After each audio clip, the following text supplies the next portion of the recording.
Bonjour à tous, j'espère que vous allez bien et bienvenue dans une nouvelle vidéo. Cette fois on va voir l'histologie de l'utérus.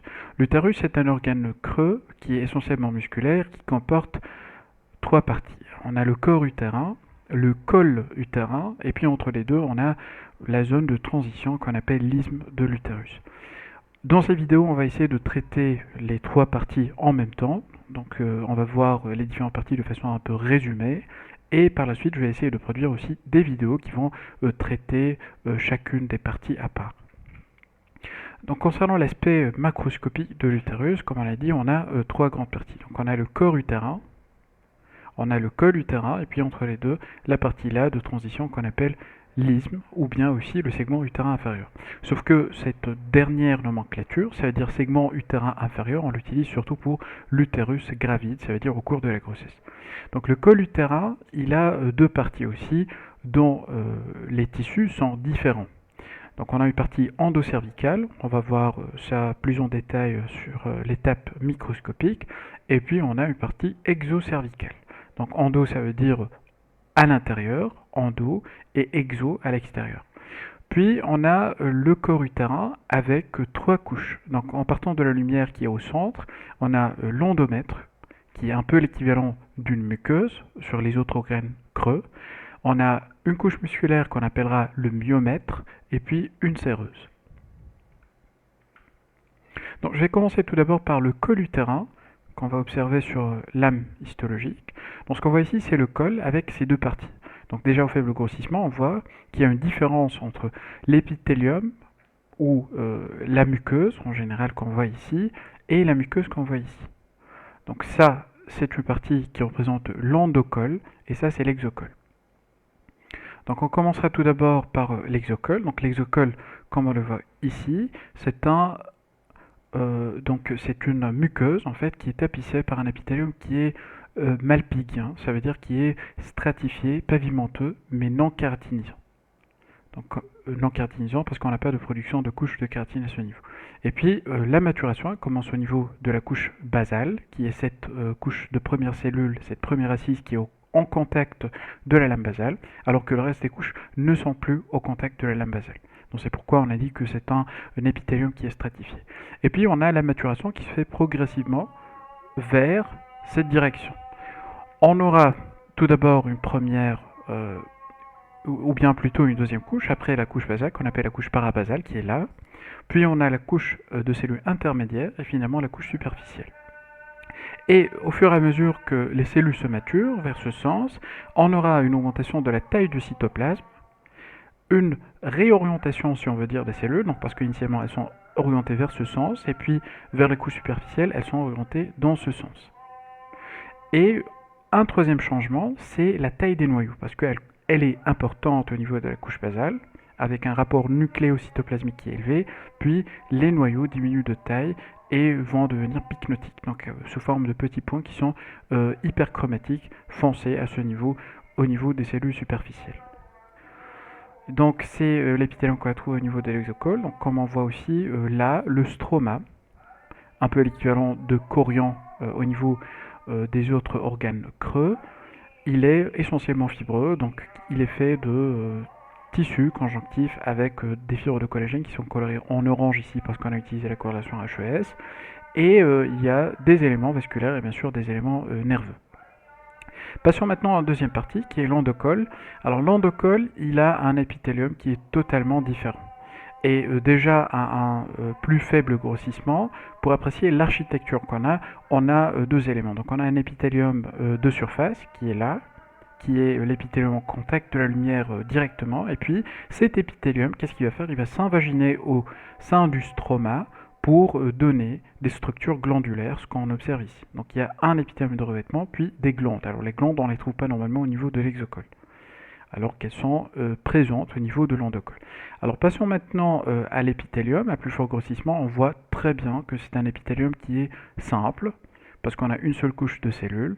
Et puis, un caractère important, c'est que les cellules, elles sont cylindriques, donc elles sont plus hautes que larges, et elles ont un contenu mucineux. Alors, c'est un peu difficile d'apprécier ça sur la lame. Je vais chercher les zones là où c'est possible de l'apprécier. Alors là, par exemple, on voit qu'on a un aspect qui est clair du cytoplasme. C'est un témoin de la qualité mucineuse du contenu cytoplasmique. Et donc on dit que c'est un épithélium qui est simple, cylindrique et mucosécrétant, ou bien mucineux. C'est l'épithélium normal.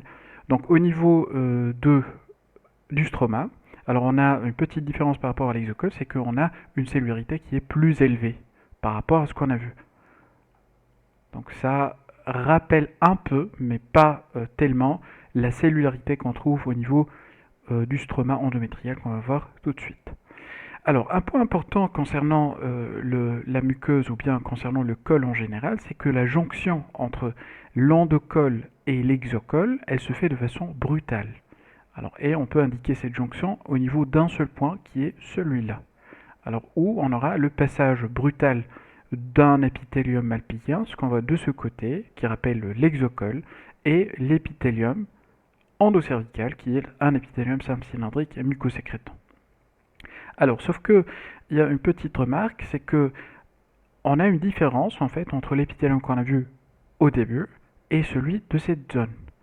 Alors ça, c'est un épithélium malpigien certes, mais on n'a pas à avoir l'architecture bien organisée qu'on a au niveau de cette région. Alors ça, cette zone d'épithélium malpigien un peu désorganisé, on l'appelle la zone de transition. Parce que c'est en fait une zone qui était occupée par un épithélium endocervical et qui a changé, qui est maintenant occupé par un épithélium qui est malpigien. On appelle ça une métaplasie malpigienne. Alors, quels sont les signes qui m'ont permis de dire ça? Alors déjà, la malorganisation, si on veut dire, de cet épithélium qui est nouveau, qui vient d'être installé. Et en deuxième lieu, c'est des éléments qu'on trouve au niveau du stroma ou bien du chorion, c'est la présence de glandes endocervicales.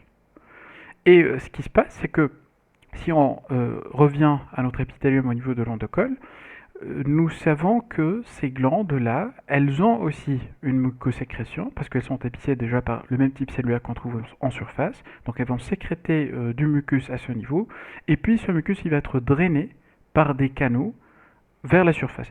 Alors le fait qu'on ne voit pas ces canaux de drainage, ça revient juste à l'incidence de coupe. Alors je vais chercher, oui, parfois c'est possible d'observer de telles continuités entre la lumière et les glandes, mais parfois c'est pas le cas. Bon, ici, en partie, on peut imaginer que cette glande-là, elle a cette continuité avec la lumière. Mais il faut savoir que toutes les glandes qu'on voit ici, elles vident leur contenu vers la lumière. Alors, ce qui se passe quand on a un remplacement de l'épithélium endocervical par un autre qui est exocervical, on n'a plus la possibilité de vider le contenu des glandes. Et donc, ce qui va se passer, les glandes, elles vont garder toujours leur produit de sécrétion à l'intérieur. Les cellules, qu'est-ce qu'elles vont faire? Elles vont continuer à sécréter, et donc ce qui va causer une accumulation du produit de sécrétion à l'intérieur, donc ce qui va donner cette dilatation qui commence déjà au niveau de cette glande par exemple. Et par la suite, ça va se dilater de façon tellement importante et donner des structures kystiques, d'accord, qu'on appellera alors les œufs de Naboth. Donc c'était en bref pour le col, la partie du col, et puis il est important de mentionner qu'en continuité avec la musculaire de l'endomètre, on a une extension vers le col, donc ça explique le fait qu'on peut trouver à ce niveau aussi du muscle lisse. Donc tout ça, c'est des faisceaux entrecroisés de muscles lisses.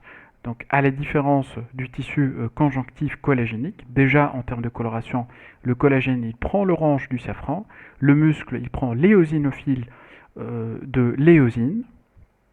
Et puis l'aspect des cellules, c'est vrai que les noyaux, il y a une ressemblance entre les noyaux d'un fibroblaste qu'on voit ici au niveau de la partie conjonctive et celle d'une cellule musculaire, mais on a un cytoplasme qui est abondant autour des noyaux des cellules musculaires à l'inverse de ce qu'on a au niveau d'un fibroblaste. Donc j'aimerais passer maintenant rapidement vers l'aspect du corps utérin. Donc corps utérin, comme on l'a dit tout au début, on a dit que ça comportait 3 couches. Donc on a une couche qui est un peu foncée ici, qui est représentée par l'endomètre, une couche qui paraît rose, et qui correspond au myomètre, et puis on a une séreuse à la fin qui doit contenir en fait un tissu conjonctif avec des éléments vasculaires. Donc l'élément le plus important au niveau du corps utérin, de la paroi du corps utérin, c'est surtout l'endomètre. Donc l'endomètre, c'est quoi? Alors on a dit que c'est une muqueuse, et qui dit muqueuse, ça veut dire qu'on aura en même temps des éléments épithéliaux et des éléments conjonctifs. Alors l'épithélium, on le trouve au niveau de l'épithélium de surface et au niveau des glandes. Alors l'épithélium de surface et des glandes, c'est le même. C'est un épithélium qui est fait de cellules cylindriques, comme on voit ici par exemple, parce qu'on a une hauteur des cellules qui est plus importante que la largeur. Et puis on a un caractère qui est soit simple, ça veut dire par exemple ici on a l'impression d'avoir une couche de noyau, ou parfois stratifié. Alors que en fait on sait que toutes les cellules elles sont au contact de la lame basale et que cette stratification, c'est en fait le résultat d'une multiplication importante des cellules à ce niveau, et c'est pour ça qu'on va dire qu'il s'agit d'un épithélium pseudo-stratifié et non pas stratifié. Donc voilà, donc l'épithélium qu'on a à ce niveau, puis ça repose sur un chorion qui est nettement cellulaire. Et d'ailleurs, cette cellularité du stroma endométrial, c'est ça ce qui donne au faible grossissement cet aspect violacé un peu, vu la richesse en noyaux qui ont pris donc le violet du colorant hématoxyline. Donc c'est des cellules, comme on le voit ici, qui sont fusiformes, avec des noyaux qui sont soit ovales par exemple à ce niveau, ou bien des noyaux qui sont allongés, un cytoplasme qui est à peine visible, donc on peut voir des zones qui sont un peu éosinophiles autour des noyaux, mais pas toujours. Par exemple, ça, c'est un noyau autour duquel on ne voit pas tellement de cytoplasme, mais il faut garder à l'esprit que c'est des cellules qui sont hormonosensibles, ça veut dire qu'elles vont changer d'aspect selon l'influence des hormones. Donc ce qu'on voit ici, voilà, donc le stroma endométrial avec des glandes qui sont là, et puis au niveau du chorion, on a à voir aussi des artérioles qui sont spiralées. Donc ce qu'on voit ici, c'est des lumières vasculaires, donc je le sais parce que j'ai des cellules endothéliales, voilà, avec des noyaux qui font protrusion au niveau de la lumière. Là aussi, c'est des cellules endothéliales, et puis on a une couche musculaire autour. Le nombre de couches, tant que ça ne dépasse pas 5 cellules musculaires lisses, on est dans le compartiment artériolaire. Donc c'est des artérioles, et je sais que c'est spiralé parce que le fait que je passe à plusieurs reprises au niveau d'une seule artériole, ça veut dire qu'elle a une forme de spirale. Après, on a le myomètre, qui est la couche musculaire, donc qui occupe la majeure partie de l'épaisseur de la paroi, avec trois couches distinctes, mais c'est difficile de les distinguer vraiment sur une coupe histologique, avec la couche moyenne, qui est particulièrement riche en vaisseaux à paroi musculaire, comme on voit ici, là aussi, et puis la séreuse enfin. Alors, je vais rajouter une dernière lame virtuelle pour vous montrer que, en fait, au niveau de l'endomètre, comment c'est un endomètre qui est hormonosensible et qui va subir beaucoup de modifications en fonction du cycle menstruel. Et en fait, on distingue deux zones. Donc on a une zone fonctionnelle, et la partie un peu dense ici, c'est la zone résiduelle. Parce que la zone fonctionnelle, elle est construite à chaque début du cycle, mais elle va être tout simplement éliminée, et c'est à la zone résiduelle de la régénérer de nouveau. Et maintenant, j'aimerais passer à une récapitulation de ce qu'on vient de voir sur les lames virtuelles. Donc on a dit que sur l'exocole, donc on va avoir un épithélium qui est mammifien, avec la présence au niveau de l'épithélium de 4 couches, donc la couche basale, la couche parabasale, intermédiaire, ainsi que la couche superficielle, avec une maturation progressive qui se fait depuis la couche basale vers la couche superficielle, et cet épithélium va reposer sur un stroma fibreux. La zone de transformation, qui est en fait la zone de jonction entre l'exocole et l'endocole, ça veut dire entre l'épithélium apicien et l'épithélium cylindrique, c'est souvent le siège d'une métaplasie mapigienne, et donc avec une migration entre les deux. L'endocole, c'est un tissu qui est tapissé par un épithélium qui est simple, cylindrique et mucineux, avec présence également comme structure de glandes endocervicales. Le segment utérin inférieur, ou ce qu'on appelle aussi l'isthme, c'est un peu un mélange entre les glandes endométriales et endocervicales. C'est logique puisque c'est un élément anatomique qui est situé un peu entre l'endomètre et le col. Les glandes endométriales, comme on a vu sur les coupes histologiques du corps utérin, c'est des glandes simples ou parfois peuvent montrer un aspect pseudostratifié, ce qui est dû à une multiplication qui est importante. Les cellules qui vont tapisser cet épithélium, elles sont de type cylindrique. Elles peuvent montrer parfois des vacuoles ou bien des cils. Et ces glandes sont disposées dans deux zones distinctes, fonctionnelles, qui est éliminée à chaque fois où on a la période de menstruation, et résiduelle qui est toujours présente, et c'est en fait c'est elle qui va donner naissance à cette zone fonctionnelle. Le stroma endométrial, ça veut dire le tissu conjonctif sur lequel va reposer l'épithélium endométrial. C'est un tissu conjonctif qui est dense en cellules. C'est des cellules qui sont souvent fusiformes et c'est un tissu qui comporte plusieurs artérioles qui sont d'aspect spiralé comme on vient de le voir sur les lames histologiques. Alors ces cellules, c'est vrai qu'on a vu qu'elles sont de taille petite et d'aspect fusiforme, mais comme on a dit, c'est également des cellules qui sont hormonosensibles et qui peuvent devenir polygonales de grande taille ainsi que éosinophiles. C'est ce qu'on appelle une décidualisation. Donc on va voir par la suite ça avec plus de détails. Le myomètre, quant à lui, c'est la couche musculaire qu'on trouve en continuité avec l'endomètre. Elle comporte trois couches, une longitudinale qui est en continuité ou bien en contact de l'endomètre. La couche qui vient après, c'est la circulaire, qui contient un nombre important de vaisseaux qu'on a vu aussi sur le lame virtuelle. Et puis après, la couche musculaire la plus externe, elle est aussi longitudinale. Et puis la dernière couche, c'est la séreuse, qui va être bien évidemment tapissée par le péritoine. Il faut faire attention à certaines variations, à certains pièges, notamment concernant l'âge.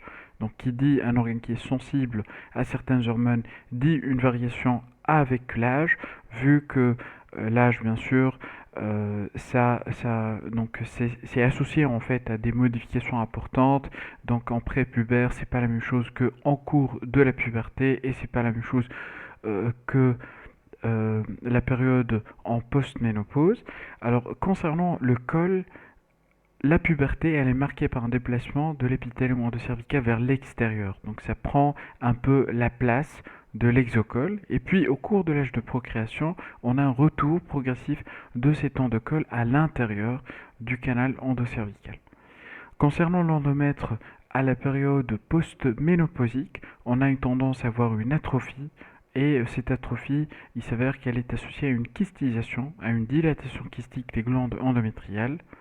Et puis, il est important de mentionner que aussi au niveau du col, la faible stimulation hormonale du col va être associée à une atrophie du col, ce qui va donner un aspect un peu basaloïde à toutes les cellules des différentes lignées de l'épithélium mammillien. Mais c'est important à savoir parce qu'en fait, ceci est à ne pas interpréter comme une dysplasie. Alors les métaplasies, on peut les observer au niveau de l'utérus. Alors la métaplasie malpighienne, la métaplasie tubaire avec la présence de cellules ciliées, ainsi que la métaplasie mucineuse où on aura le remplacement de cellules de glandes endométriales par des cellules qui sont mucineuses. Il est important à noter qu'au cours de la grossesse, ou bien sous certains stimuli hormonaux, notamment externes, on peut avoir une modification des glandes endométriales qui deviennent adossées et peuvent présenter également des atypies. Tout ça, ça rentre en fait dans le cadre de ce qu'on appelle la réaction d'Arias-Stella. Donc on va voir tout ce qu'on vient de citer maintenant plus en détail dans des vidéos qui vont être détaillées pour ces sujets-là. Donc on arrive maintenant à la fin de la vidéo, j'espère que ça a été utile pour vous. Je vous invite à regarder d'autres vidéos qui sont également disponibles sur la chaîne et on se dit à très bientôt pour de nouvelles vidéos.